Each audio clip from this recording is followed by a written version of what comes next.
신앙 고백과 활동에 절대적인 영향을 미치고 있습니다. 그럼에도 불구하고 그 원리를 잘 알지도 못한 채 살아가는 경우가 많은데, 이번 논문을 통해서 장로교 정치를 되짚어보고 성경적 장로교 정치 원리가 무엇인지 정리할 수 있게 되어서 감사드립니다. 박 교수님께서는 이 논문을 통해 교회 정치의 정의와 필요성, 헌법에 제시된 교회 정치와 그 특성, 그리고 교회 건진과 관련된 장로의 정치 일면을 기술하시면서 장로교 정치의 개혁과 회복을 위한 제안을 해주셨습니다.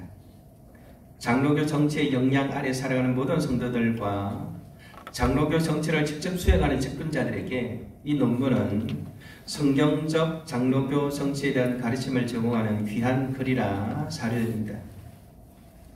이 논문의 내용을 요약하면 다음과 같습니다. 1번에서 7번까지 요약된 내용은 여러분 읽어보시고 생략을 하겠습니다. 넘겨보시면 이 논문은 다음과 같은 면에서 우리의 주목을 끌고 있습니다. 첫째, 박 교수님은 교회 정치의 원리를 전개함에 있어서 웨스트민스터 신앙고백서를 중요한 근거로 삼고 있습니다. 이런 장로교회가 고백교회로서 기록된 신앙고백서를 가진 지역교회들의 연합체이므로 성경적인 장로교 정치의 원리를 찾아가는 매우 중요한 출발점으로 생각됩니다. 둘째, 신앙고백서에 대한 해석과 성경에 대한 추측을 따라 하나님의 주권에 의한 정치와 신자의 분별력에 의한 정치를 통합하여 성경적 장로교 정치를 제시하고 있습니다. 성경의 일반 원리를 따르되 교회의 유익과 필요를 따라 정치를 해야 함을 정리해주고 있습니다. 세 번째, 인간에게는 구원이 필요하고 교회는 본질적 사명을 가지고 있으므로 교회 정치가 필요함을 역설하고 있습니다. 교회 정치는 정치 자체를 위해서 존재하는 것이 아니라 하나님의 교회를 위해 존재함을 명백하게 밝히고 있습니다.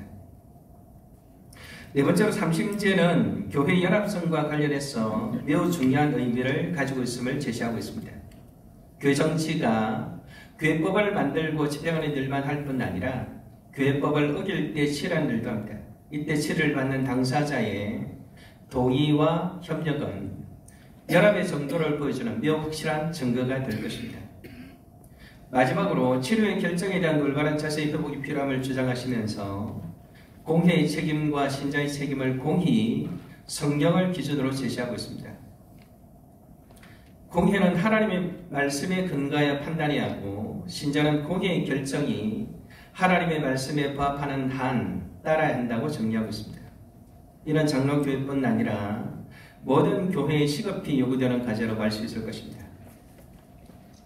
논찬자는 이 논문에 대하여 충분히 공감하고 배움을 얻었는 바 특별한 의의가 없으나 본 주제와 관련된 생각을 좀 더 진전시키기 위해서 몇 가지 질문에 대한 발제자의 의견을 듣고자 합니다.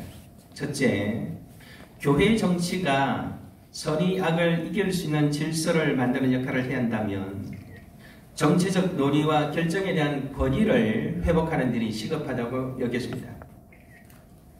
이를 위해서 정치의 장인 교회, 노회총회가 개선해야 될 것과 정치의 수행자인 직분자들이 개선해야 될 것은 각각 무엇인지 궁금합니다.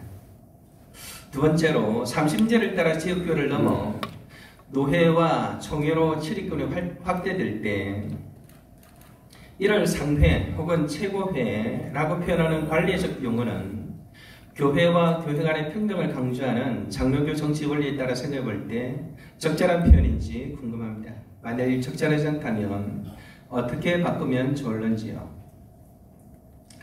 세 번째로, 장로교회의 정치가 인간의 타락성에 휘둘리지 않고 교회의 본질적 사명을 이뤄내기 위해서는 다양한 입장을 가진 교인들의 의견을 성경적으로나 신앙고백적으로 걸러내고 다듬고 통합하는 과정이 역동적으로 일어나야 합니다. 이를 위해 감독정치나 배종정치와는 달리 회의를 통한 정치를 지향하는 장로 정치의 원리를 지키고 발전시키면서 정치 방법이나 조직에 변화를 준다면 어떤 것이 있을 수 있을지 궁금합니다. 네 번째로, 정치가 교권 다툼으로 점철되지 않고 교권주의자들의 놀이마당이 되지 않도록 하기 위해서 교회 정치의 수행자들이 가장 기본적으로 교회와 하나님 나라에 대하여 신앙 고백적으로 일치된 관점을 공유하는 일이 매우 중요하다고 생각됩니다. 이를 위해서 시급히 조치해야 될 내용이 있다면 무엇이고 장단기적으로 무엇을 해야 하는지 고개를 들고 싶습니다.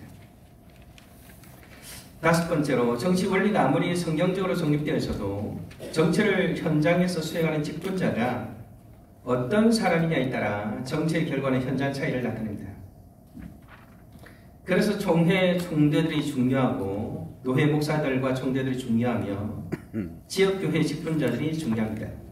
보다 근원적으로는 세력교인 한 사람 한 사람이 매우 중요합니다. 입교와 세례의 과정, 직분자의 선별검직 과정, 그리고 교회나 노회에서 총대를 선출하는 과정과 방법을 어떻게 하면 좋을지 박 교수님의 지혜를 나눠주시면 감사하겠습니다. 박 교수님의 업구를 읽고 성경적 장로교회의 정치 원리에 대하여 잘 배우고 깊이 생각해 볼 수 있는 기회를 가지게 되어서 진심으로 감사드립니다. 마치겠습니다.